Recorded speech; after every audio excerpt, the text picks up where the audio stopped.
with your wealth of experience, can you share with us what accountability mechanisms that you will expand or introduce into our electoral process to allay these concerns? Independence for INEC is sine qua non to making sure that it has the ability to conduct free and fair elections. Now, going by your wonderful pedigree, showing that you are a man of integrity, someone who has the capability to occupy this office, how will you bring this to bear in making sure that your operations, your operational decisions, your policy decisions are not influenced by external forces? This does not come in time, and then the envelope system still made the institution to be constrained financially. And then there's sometimes what we call ignorance of authority and power. The Constitution has granted you autonomy, but it's possible you are even ignorant of the autonomy. So we will look at the spirit and the letters of the Constitution, as well as the laws made by the National Assembly, to use our knowledge to ensure that INEC is independent. And we'll have an audit to see what are those factors, and we shall deal with them accordingly. I can give that assurance. There will definitely be an audit of what the system we are meeting, and especially of the logistic of the election itself, and ensure that the proper strategy is put in place. We all know the problem. So we'll find a proper strategy to be able to confront those problems headlong. I give one example. Logistic problem. We rely on third-party logistics to transport sensitive election materials. Some of the vehicles, when you see them, they are old. And they don't even go far. And when they drop the materials, they don't even remain to bring back. So when they abandon the voting and the results, and collation is made or to transport, they now have to be hiring machines and so. So we need to take it serious. There is a need for an Electoral Offences Commission that will be able to investigate. INEC does not really have the capacity presently. You investigate, you detect, investigate, and then prosecute. And strengthening the internal disciplinary procedure, following due process, to ensure that those that are involved in such misconduct are brought to book. Even if you need to use forensic to do that. And we also hope to probably see, well, I have not gotten there, but we have factored it as part of the likely challenges we are going to confront. We can introduce a whistleblowing policy too that will enable people to detect and expose such practices so that it can be dealt with. The nomination of Professor Joash Amupitan, Senior Advocate of Nigeria, for appointment as Chairman, Independent National Electoral Commission is hereby approved.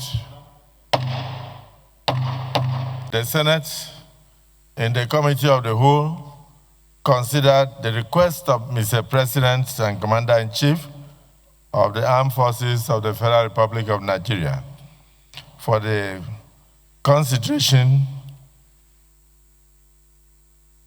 and screening of Professor Joash Amupitan San for appointment as Chairman, Independent National Electoral Commission, INEC. The nominee answered questions from distinguished senators and also took away some of the questions as working documents in respect of electoral matters and other topical issues. Thereafter, the Senate approved the nomination of Professor Joash Ojo Amupitan, Senior Advocate of Nigeria, for appointment as Chairman, Independent National Electoral Commission, INEC. Is this a true reflection of what transpired in the Committee of the Whole? Distinguished Senators, my name is Joash Amupitan. I am a professor of law with specialization in law of evidence and corporate governance. I therefore stand before you today honored to be considered for the position of the Chairman of Independent National Electoral Commission. I want to start with my early life. I was born on the 25th day of April 1967 in a town that is known and called Electoral in the Jumu local government area of Kogi State. So, late Chief Joseph Benson Amupitan and late Mrs. Alice Amupitan.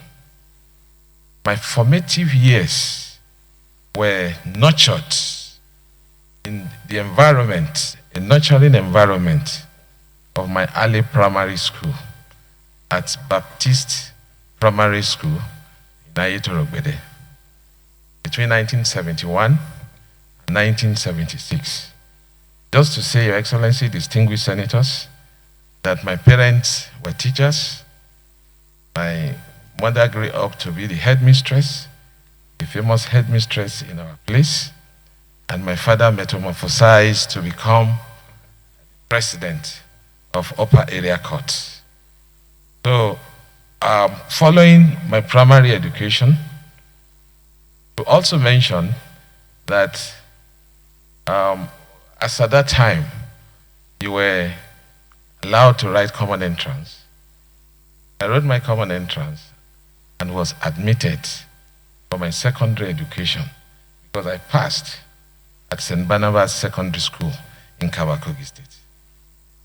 Now, higher education. My pursuit of legal knowledge took me to the Kwara State College of Technology, which is now known as Kwara State Polytechnic, for my HSC, that is School of Basic Studies.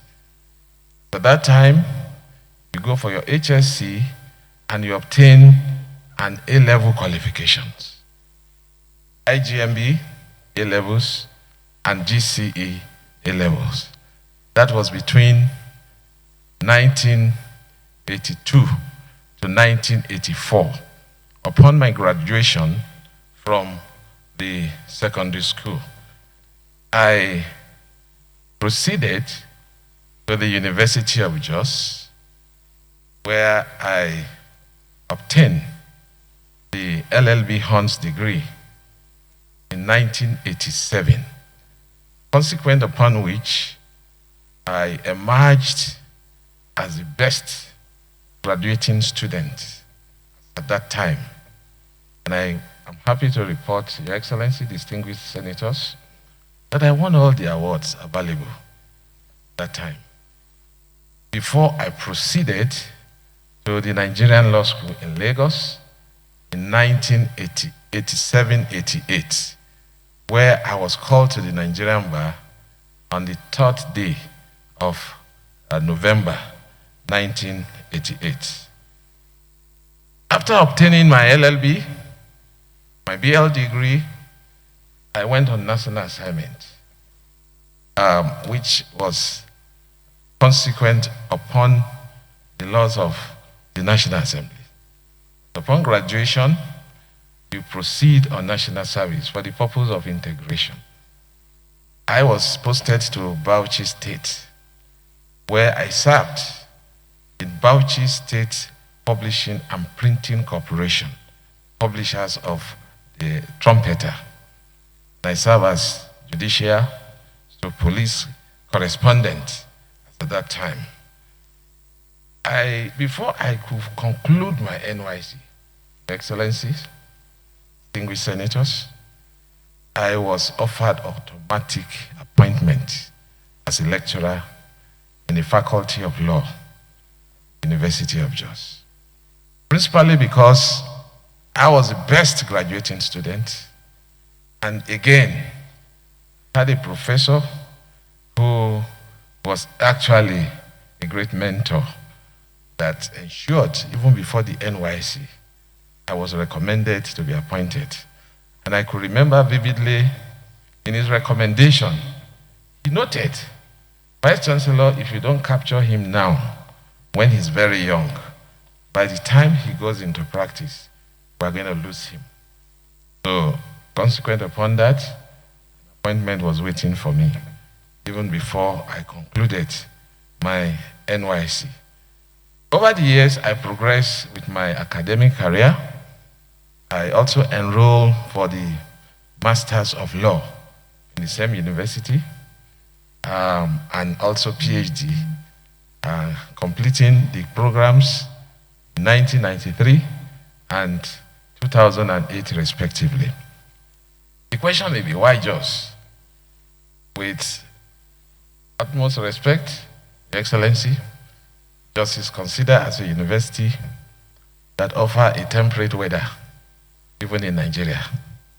So we had that temperate experience, that instead of going out to study, just remain in Jos and feel you are in the UK. So I grew up, I enrolled as an assistant lecturer, but to the glory of God, because in my ascendancy, three things have always influenced my life. Number one, God. Number two, hard work. And number three, mentorship. So I became a professor in the year 2008. And I'm happy to report, Your Excellency, distinguished senators, that I was the first professor of law from Kogi State. Not just the first professor of law from Kogi State, I was also the first professor SAN in Kogi State, despite the harvest of senior advocates of Nigeria in Kogi State. I may also wish to bring to your attention that in the year 2003, the United States government also considered me and appointed me as a visiting scholar, or they call it visiting professor, to the University of Iowa in the United States, where I spent 9 months researching on cutting-edge issues related to comparative law between America and Nigeria. I served in the University of Jos, became a head of Department of Public Law, and also became the Dean of the Faculty of Law. And I happen to be one of the longest serving deans because I served for 6 years, while ordinarily you are supposed to serve for 4. But because of the compelling need, I was prevailed upon to take the university and the faculty to another level. Because during my tenure as the Dean of the Faculty of Law, for the first time, the Faculty of Law became the third best, University of Jos, became the third best university or faculty in Nigeria, based on NIAL's ranking as at that time. In addition to that, I was able to also work on proposals that led to a grant of $150,000 from the Carnegie Corporation of the US. And that was one of the major breakthroughs we had with Carnegie Corporation, leading to the establishment of an ICT, online legal research for lawyers, in the Faculty of Law, University of Jos. And that was the very first, not only in Nigeria, but in the whole of West Africa. Your Excellency, distinguished senators, I was appointed as a senior advocate of Nigeria in the year 2014, and also appointed as Deputy Vice Chancellor, Administration in October 2022.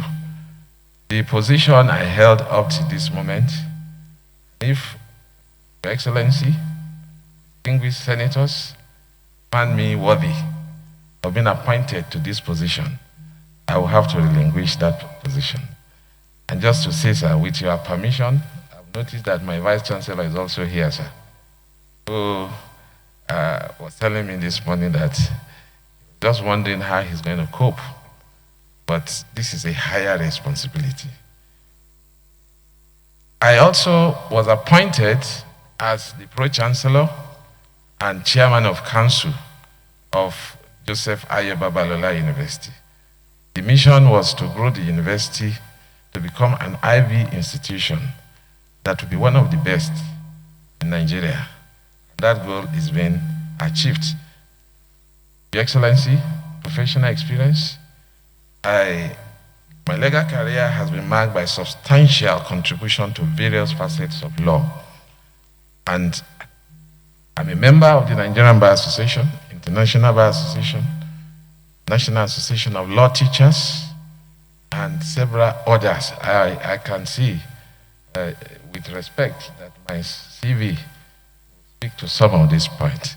But importantly, sir, I also want to report that I have also been part of the Parliament of Nigeria, the National Assembly.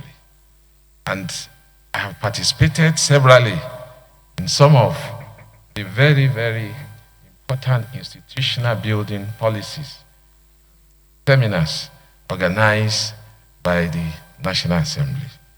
Some of which, number one, I was a consultant to the 8th House of Representatives, and I was among those that tinkered and brought experts from all over the world to come and debate the very vociferous petroleum industry bill that had become a cankerworm that no successive parliament could deal with until we bifurcated and make the necessary recommendations. I was also privileged, Your Excellency, distinguished senators, to present the keynote address of the 8th House of Representatives during their second year anniversary on the topic that is titled The Appraisal of Legislative Agenda of the 8th House of Representatives. And just to also say, with due respect, that there used to be an initiative of the National Assembly. They call them the initiatives. They had a dean. I had also presented a paper sometime in 2008 on politics and governance, the challenge of electoral reform. I was a member of the 8th House of Representatives Committee on Law Reform, where I worked on, in collaboration with some experts put together by the National Assembly, to review and to reform over 500 legislations that then members picked up and sponsored as individual bills that eventually led to the amendment of some of those laws. I have also assisted in the harmonization of the 2018 Electoral Act under the auspices of NILS, now NIADS, where we try to harmonize the position of Senate as well as the House of Representatives. And after the harmonization, the bill was vetoed by the former president because it was considered to be very close to the election as at that time. Your Excellency, for now, that is the brief about who am I. We have further details in my CV. I've been board members, governing council members, but I don't want to bore you with all those details. I'm very grateful for this honor, sir.